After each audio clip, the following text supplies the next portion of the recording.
Hey, everybody. Welcome to Christy Live, Chapter 5. Okay. I got enough light here? Yep. I, s- go. I slept late the next morning. Sometime during the night, I must have wakened enough to creep beneath the covers. My body was stiff and sore from the walk over the mountains. Gingerly, I tested out this muscle and that, meanwhile, letting my mind roam over the events of the day before. Already the day just past had an illusory quality like a dream. But if a dream, what was I doing in this strange little room? There was no luxury here. A washstand with a white china pitcher and bowl, an old dresser with a cracked mirror above it, two straight chairs, the plainest kind of white net curtains, two cotton rag rugs on the bare floor. Curious to know what this cutter gap looked like, I slid out of bed and hobbled stiffly over to one of the windows. Nothing had prepared me for what met my eyes. Mountain ranges were folded one behind the other. In the foreground, snow covered. Behind that, patches of emerald green showing through, on beyond, deeper green. Then the blues began. On the smoky blue of the far summits, fluffy white clouds rested like wisps of cotton. I counted the mountain ranges, 11 of them rising up and toward the vault of the sky. The Great Smokies. Now I understood. That peculiar smoky blue color and the adjective great, so right for these towering heights. As I lifted my eyes as I lifted my eyes to those summits, involuntarily I took a deep breath. The night before, as I had stood outside the Spencer cabin, knowing that because of me a man was undergoing a brain operation and probably dying, I had believed that accepting this teaching job had been a dreadful mistake. I wondered about this now, less sure. Had Mr. Allen survived the night? I still did not know. But meanwhile, in the face of tragedy, and almost because of it, these mountains were whispering to me a different message. I did not realize it then, but from that moment, this became my view, a source of peace and strength, a stabilizing energy that entered it into me to quiet the mind and satisfy the heart. Just below my window, a double plank walk, cleared of snow, led from the door of the house to the gate. At the edge of the yard was a stand of firs.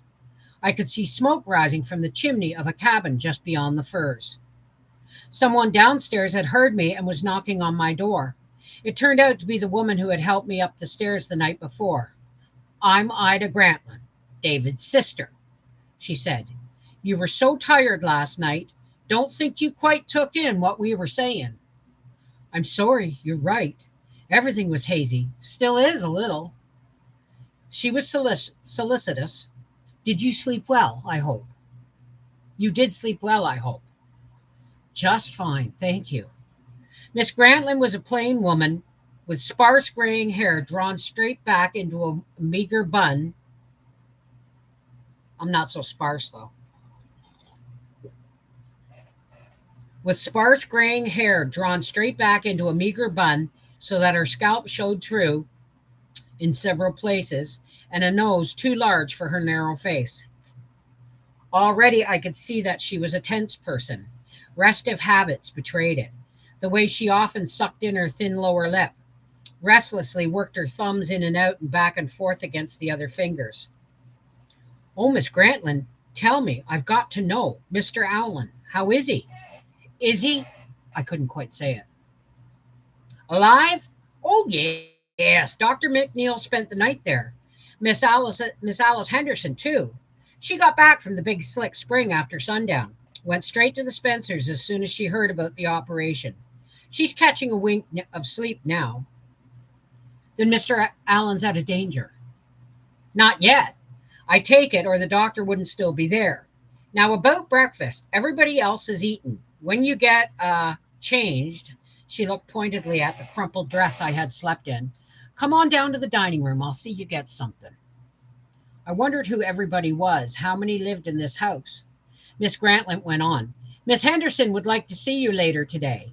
She crossed the room to the window and pointed. See that smoke? That's her cabin just there, beyond the spruce trees. Oh, yes, I see. She lives by herself. Yes.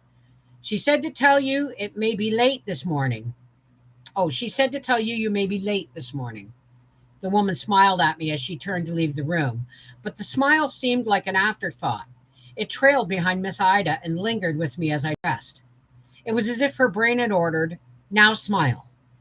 So her facial muscles had obediently jerked the lips back, showing teeth, but producing a wooden effect with no warmth at all. The dining room turned out to be an unadorned square room at the back of the house with unplastered tongue and groove walls, a round golden oak table in the center. As I ate the abundant breakfast Miss Garland served me, hot oatmeal followed by buckwheat cakes and maple syrup, she delivered a message. David's at the Low Gap School. Had to leave early this morning. He said to tell you he was sorry not to be here when you woke up. I'm sorry I overslept. Does Mr. Grantland teach at the Low Gap School? Oh, no. That school's closed. There are just some old desks there. He said we could use them here. She pointed out the window to a still unfinished building about 1,000 yards distance. It was a rectangular building with an incomplete bell tower. David could build anything he sets his hand to. He's working on the steeple now. That puppet smile again. Miss Grantland was trying to be nice, but the smile had no real humor in it, so it made me feel uncomfortable, patronized. Then that will be the church as well as the school. That's right. We haven't had time in the lumber and the funds here to put up two buildings when one would do. This will be used for school on weekdays and church on Sundays. You've never had a school here before. No, this will be the first term. That's why we need desks. Some of the men promised to help David haul them today, and believe me, he has to grab the help of these mountain men when he can get it. It seemed that David Grantland slept in his bachelor quarters, a tiny bunkhouse close to the creek, and took his meals at the big house, as did Miss Alice Henderson when she was in Cutter Gap. She did a lot of traveling, Miss Grantland said, between the three schools, quite a distance apart. If you'll excuse me for a moment, folks, I have to check on my canner. I'll be right back. Oh.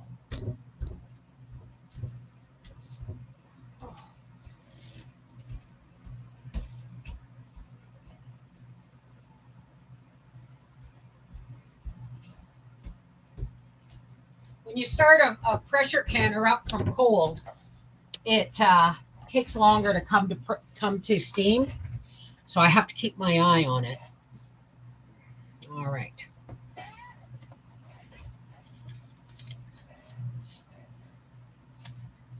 She did quite a lot of traveling, Miss Grantland said, between the three schools, a big distance apart.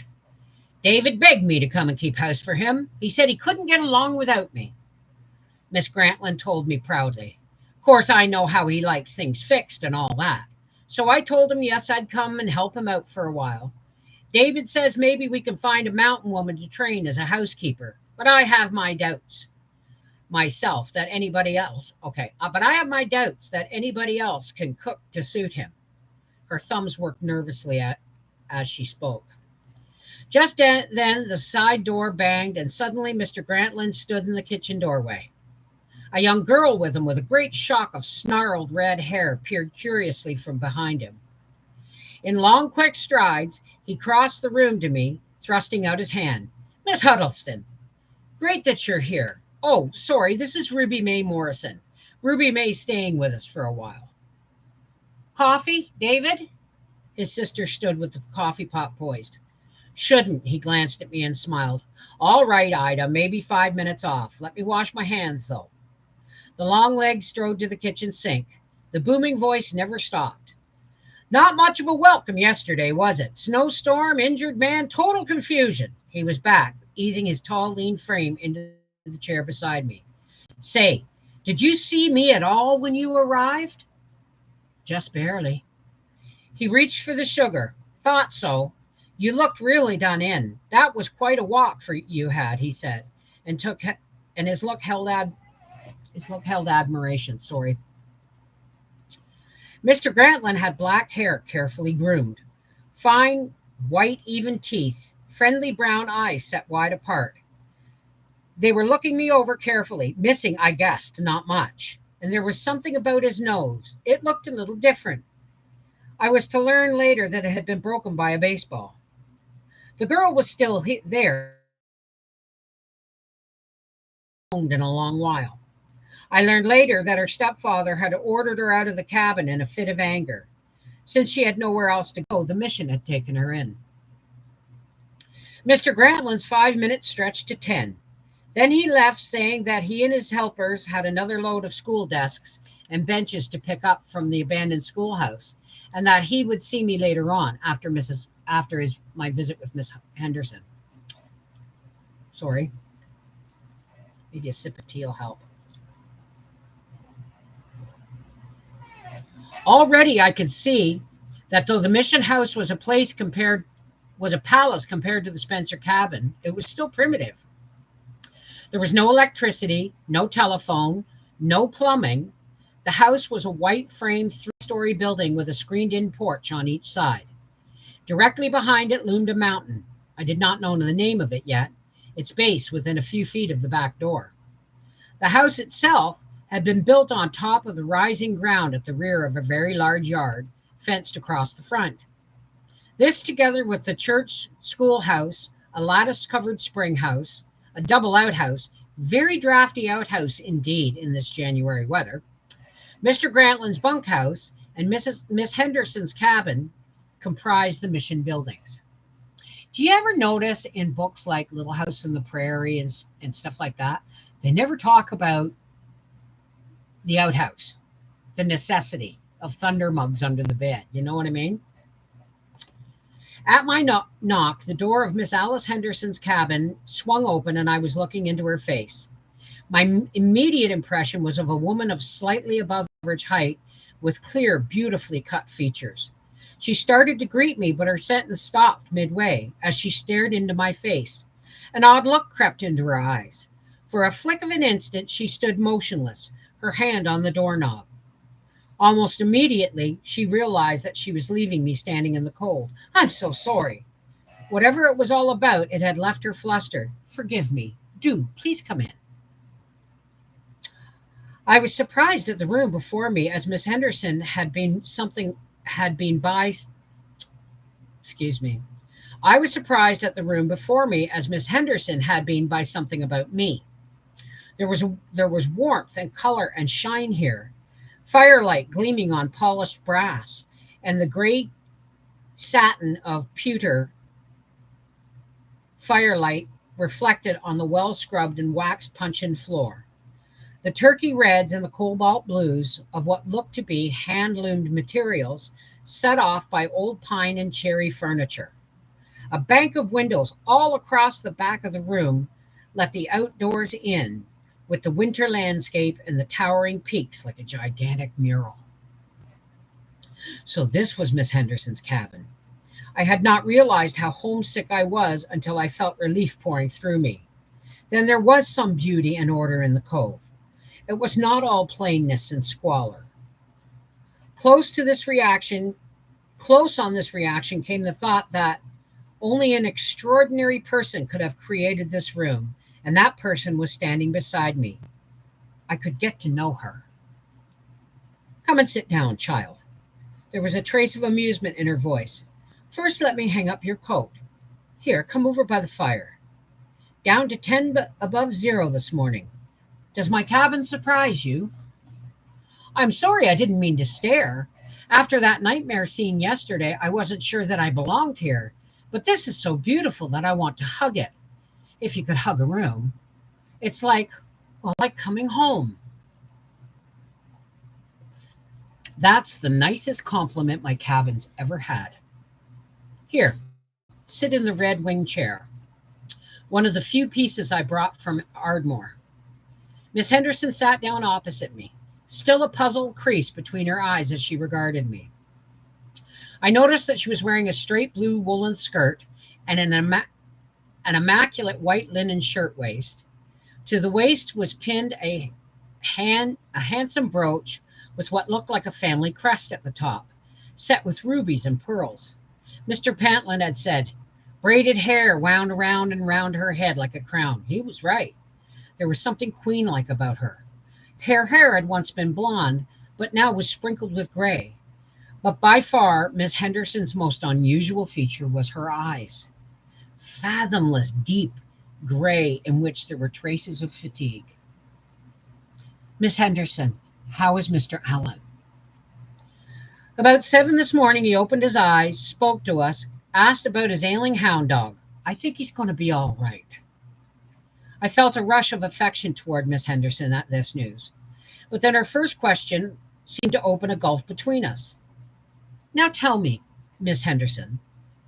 Excuse me. Now tell me, Miss Huddleston. Why did you come to Cutter Gap? I watched one hand smoothing out a crease in her skirt. Surely she must be joking, I thought. But one look at her face told me she was not. Naturally, I thought Dr. Ferrand would have told you, I answered. I came to teach school, of course. Dr. Ferrand is a great man, she answered calmly, only not too practical sometimes. No judge of a female. He sees in any girl or woman just what he wants to see. You'd be surprised at how little he told me about you. Anyway, what's your version? Why are you here? I found myself resisting the way the question was put, with a feeling of covering unnecessary ground. I told Miss Henderson about having heard Dr. Ferrand at Montreat present his case for the mountain people, about his pleading not so much for money but for volunteers for the investment of lives, and how I had been so moved that I immediately volunteered. Looking back, she asked me, do you think you were carried away by the emotion of the moment? Somewhat, perhaps. Though I did not understand why, now that I was here with Miss Henderson, I did not understand why, now that I was here and Miss Henderson was probing my motives. I wanted to be honest with her. Most girls my age can get carried away by any emotional appeal, I suppose. And Dr. Ferrand is eloquent, Miss Henderson smiled. A smiley woman, Mr. Pentland had called her. All her lines are smile lines. But I've had plenty of time to think it over between Montreat and now, I told her. Over 4 months. If I had wanted to back out, I could have. Why didn't you? I would be interested in knowing. Because Dr. Ferrand made it sound as if you're desperate for teachers. I've had a year and a semester of junior college, enough to start teaching. Then, I'd like my family to count for something. Oh, excuse me, I'd like my life to count for something.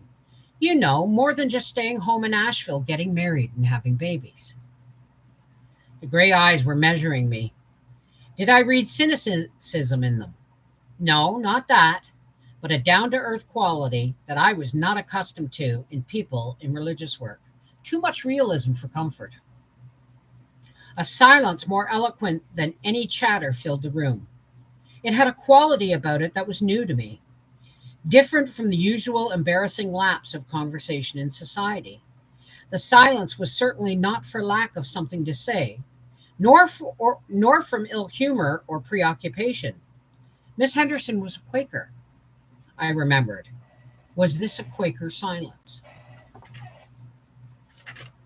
I'll be right back. I have to go check. Hey, Linda. Don't look at your hair. I have to go and check my canner. I'll be right back. Oh.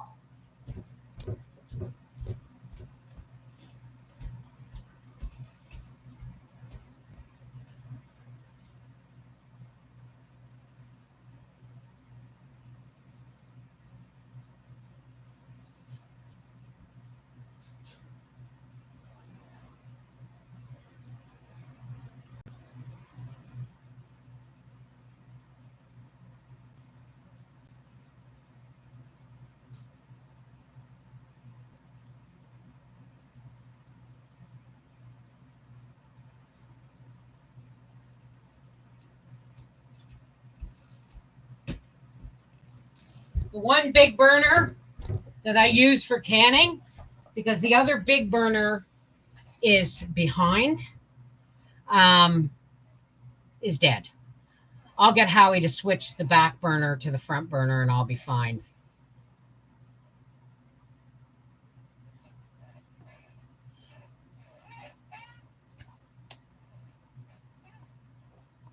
Was this a Quaker silence?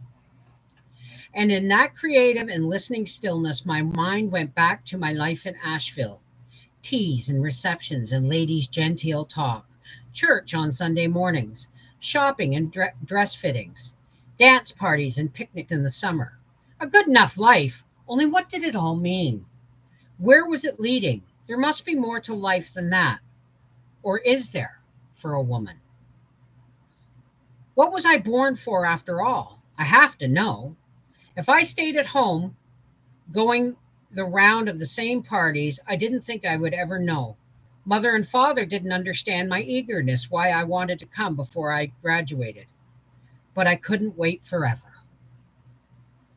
Then, as if there had been no pause at all, Miss Henderson broke into my thoughts to ask gently, so it seemed to you that teaching school here was the next step in making your life count? Well, yes. I mean, I didn't get any other ideas of anything I could do. Does she mean to back me into a corner like this? She was the one who sent Mr. Allen to meet me in El Pano. Because of his accident, could she somehow resent me? No, surely not. But it isn't just for me, I added hastily. It's also for the children I'll be teaching.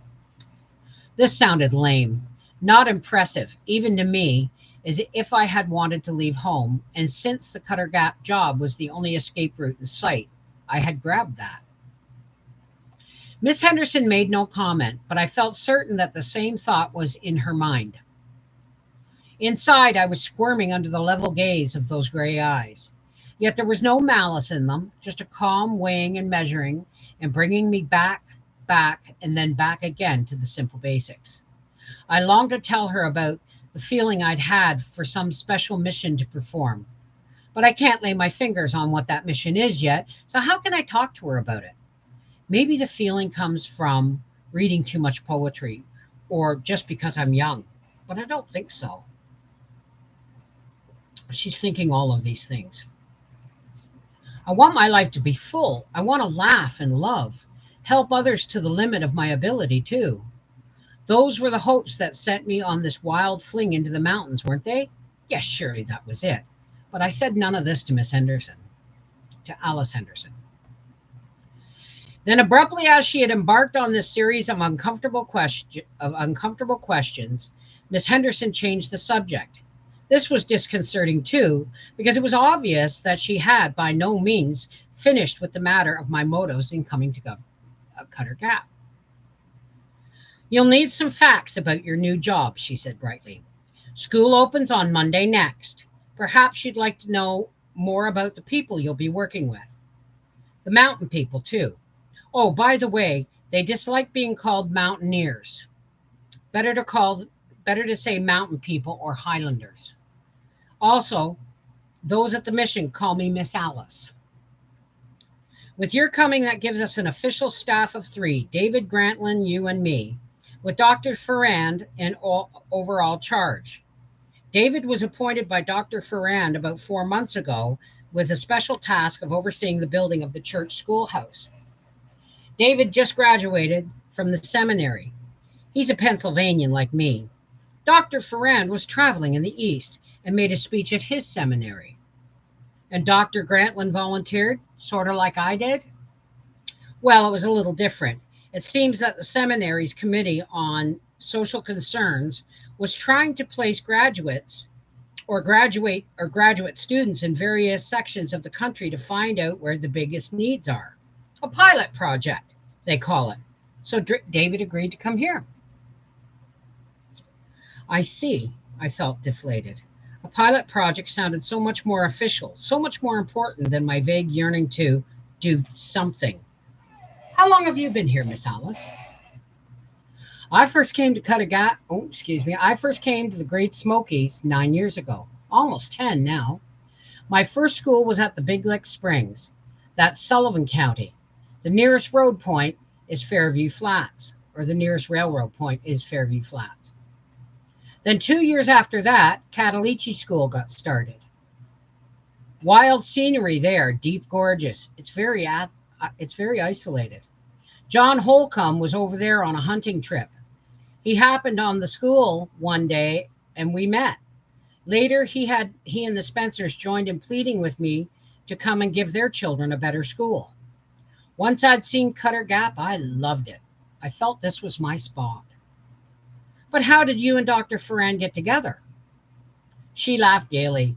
Oh, he came riding into my life one autumn day, not on a white charger, but on a mule. I'll never forget the picture he made. A man of almost 70, heavy mustache, cropped sideburns, precisely clipped goatee, and his French ancestry showed. Those large black eyes and the hands that never stayed still while he talked. An individualist if I ever saw one. On top of all his medical training, he'd had a full theological course. Several years before, he'd established single-handed what he called the American Inland Mission. His passion was, and still is, to start schools, churches, and orphanages in the remotest sections of the Blue Ridge, the Alleghenies, and the Great Smokies, where places no one else will go.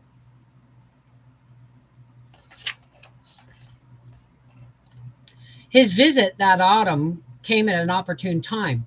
I'd begun to realize that I couldn't carry on the work of 3 schools by myself and keep making trips to the outside world for financial support.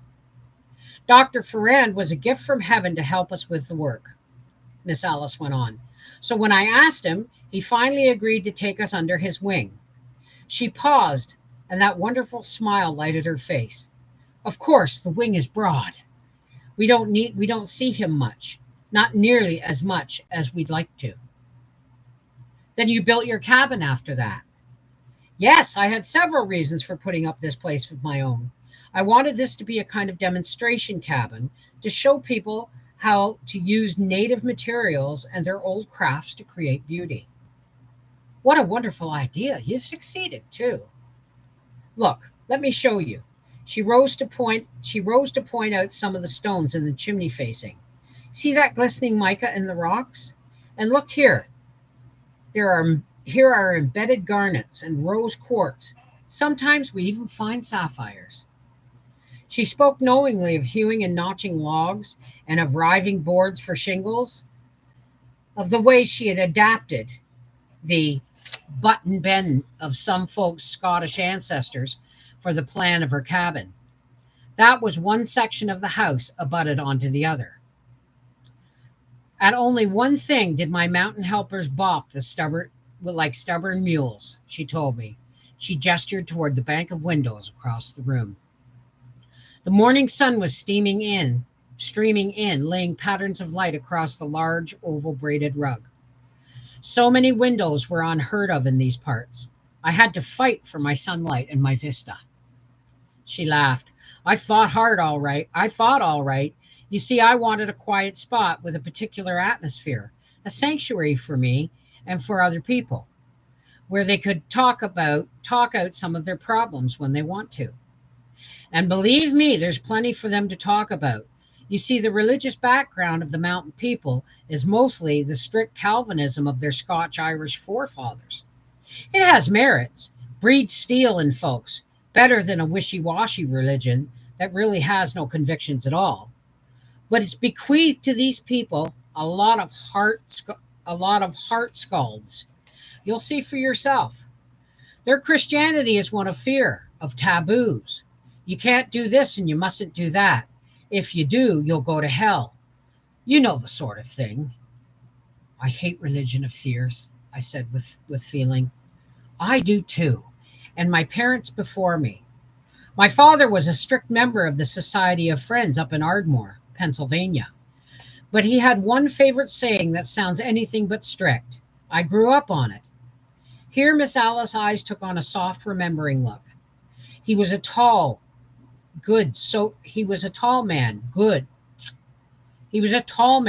stood so straight but there were curves of fun about his mouth. Before God, he would often say to me, I've just one duty as a father, and that is to see that thee has a happy childhood tucked under thy jacket. I liked that. And did you have a happy childhood? The happiest imaginable. And you see, Father was wise. He knew that I couldn't have an earthly father who would provide. He knew that I couldn't have an earthly father who would provide joy all my days and then be able to conceive of a God as a stern judge wanting to take all my fun from me. Miss Henderson sighed. One of our tasks here is to show folks a God who wants to give them joy. How they need joy. They have such hard lives, her voice trailed off. I'm afraid the hardness is all I've seen so far, I've told her. She nodded understandingly. At first, I couldn't see anything but the dirt, and the poverty either. That's what you're really referring to. But then, as I rode through the mountains during my first few months here, getting acquainted with the people, flashes of something else began to come through. It was like looking through a peephole in the wall that closes on the past, catching delightful glimpses of earlier ways.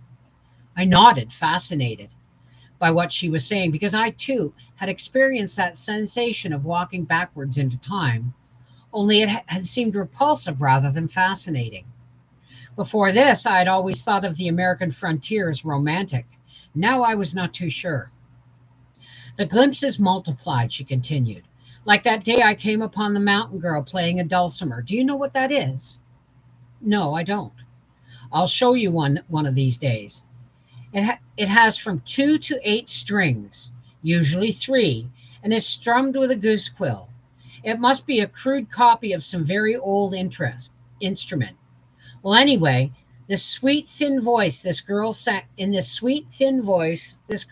one of the English and Scottish ballad after another. One English and Scottish ballad after another. Once I began to notice I heard the old ballads everywhere. Strange how music and poetry can preserve the feel of another way of life. Sitting on a cabin porch, I'd see an English manor house with clipped lands and lords and ladies strolling arm in arm. Then my ears began catching 17th century words, a lot of them straight out of Shakespeare and Spenser. When the woman talked about bone set as a cough remedy, mare's milk for whooping cough, or sweet William for a tonic. Through my imaginary peephole, I could see a thatch roof cottage set in an English herb garden. So that's how I began to visualize something beyond the dirt and the poverty. You see, they do have a fine heritage, but they need to be reminded of it over and over. I remembered Mrs. Tatum, saying that Miss Alice was the only person who had been able to help these proud mountain people. Suddenly, I saw why they had accepted Miss Alice's help. She had uncovered a legitimate source of their pride, the strength of a fine heritage, and use it. She built on it. But a doubt crept in. Even the proudest background can become degenerate or lost in a poor environment.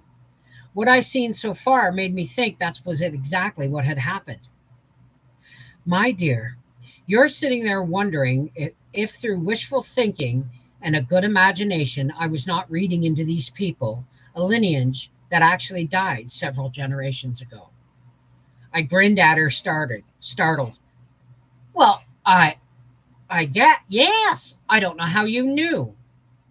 This was my first experience with what I would come to know later as a characteristic of Miss Alice's, a perception of other people so acute that it not only caught reactions but came closer to reading minds.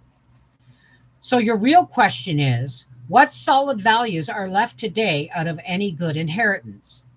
Well, just as soon as you begin teaching, you'll find one. Sharp minds, good brains, only they haven't had much of a chance. There's exceptional awareness too. Basically, a spiritual quality, I suppose. It could be used to create and appreciate beauty in lives. Instead, a lot of the sensitivity is used now for smallness, getting their feelings hurt easy, that sort of thing. But the fine minds and the sensitivity together, put the fine minds and sensitivity together, and you have a gigantic hungers of mind and spirit. Then something else they inherited from those ancestors of theirs, those people with their proud self-reliance and intense love of liberty. And that's an iron will. But this will that could result in major achievements is now used mainly to keep feuds alive. You mean real shooting feuds? Real shooting and killing feuds. For the first time, Miss Alice's face was grim. We've a lot of violence. Probably only 2 sections of the country are worse. The Cosby, Tennessee area, and Breathitt County, Kentucky. I absorbed this information in silence, thinking how quickly my father would jerk me home if he knew this. What do you and Mr. Grantland do about feudings? I asked finally. That's another story. The first thing I did was buy a gun and learn how to shoot. You did? But I thought Quakers believe in nonviolence? Of course, you're right. I've had my dear ancestors spinning in their graves ever since. Now that I've seen the violence close up, I believe in nonviolence more than ever. But I had to meet these men on their own ground. So now I'm a better shot than a lot of them, and they all know it and respect it. It's given me a base for talking straight to them, and I wouldn't have had otherwise. I tell them, I feel your fierce pride and your loyalty to your family. That's why I long to keep you from doing anything that will shame your sons and your sons' sons. The room was very quiet. There was the only creak of the snow-laden branches outside and the gurgling of a stream under its ice coating behind the house.